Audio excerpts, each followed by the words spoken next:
sports fans, welcome to a special edition of RV'ing with Luck. I'm Ralph Luck, and we're inside my RV now. We're doing a little test. So I've got a LiTime LiPo4 lithium battery that's 230 amps. Make note of that. I've got a LiTime 2000 watt inverter. So it takes that 12 volt battery juice and converts it to a regular 110 outlet. Let me show you. Here it is. 2000 watts. You'll notice it's plugged in, and I'll tell you why later.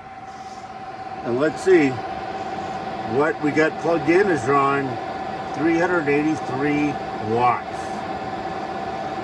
The battery fluctuates between 12.6 or 7 to 10.9. And I am taking in some solar, although it's a cloudy day. Sorry, I got my flip-flops on, so I got to walk carefully in the forest. It is a cloudy day, so it's not taking in a lot of solar, but here's the test we got going on today. We got my Medea window AC unit that I bought in Phoenix, and it's set for high fan, the coldest temp it'll be, which is 62. It's blowing about 38 degrees, which is nice and cold from here. And we did a check on the compressor temp. It's about 115 degrees. Well, my bet with my buddy Rojo was that this would run for over 60 minutes off my batteries. He said, no, it's not going to. I said, yes, it is. Okay.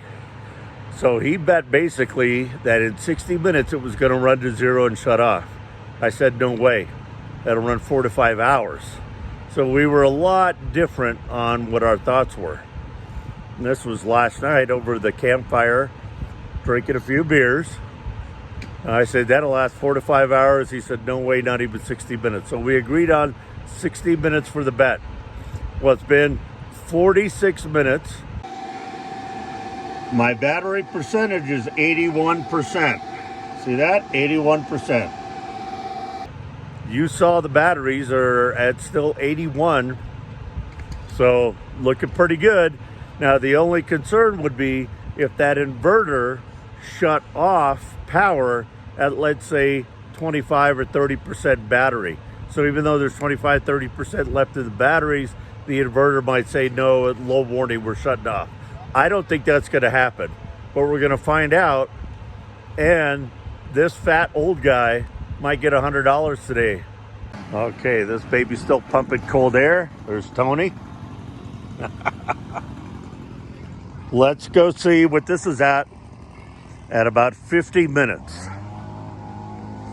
So technically at 50 minutes, even if it had 10%, we'd still be doing okay. But we're at 80%. Now, part of the reason I'm doing this is to show you, if you got solar like I do and some good batteries and an inverter, instead of starting up your generator and running the generator for a few hours to have the AC on up there, which I got to finish painting white, you could run an in-window AC unit for hours.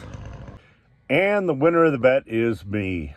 After 1 hour, batteries were still at 79, 80%. It's cloudy, so the solar panels are not getting as much solar as they would.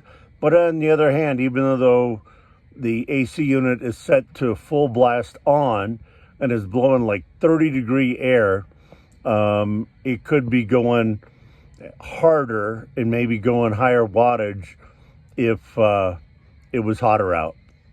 For those that wanted to see, we're about 3 minutes away from 2 hours, and I think we're at 74%. So this LiTime battery is working pretty darn good. We were at 59%. And there's the guy that owes me money. It's been 4 hours and 10 minutes. So I ended up running the AC unit for 4 hours and 15 minutes. That kind of made my point. But as soon as I took the draw of the power off the inverter and let the battery management system go back to what it truly was, it was more like 80%. So I ran that AC unit, which is made to cool a 10 by 15 room, 150 square feet, 5,000 BTU, bought it at Walmart for $170, and I ran that thing for 4 hours and 15 minutes. Again, off my 480 watts of solar, I was probably getting less than 100 watts of power, but the AC unit only took about 380 watts. So overall, 20% of my battery for 4 hours and 15 minutes of running that thing nonstop at the coldest setting. So I'm pretty comfortable that if I'm in a 90-degree area, not extreme weather like Phoenix during the midsummer like I was recently, but let's say 95 or something like that, maybe even 100, that I could throw in that wall unit and plug it into my batteries and be able to run that thing for hours. Winner, winner, chicken dinner. Thanks for watching. If you enjoyed this, please smash that thumbs up button. Really does help the channel. Also, subscribe if you haven't already so you get alerts anytime I post a new video. Go out there, be positive, be nice, be active.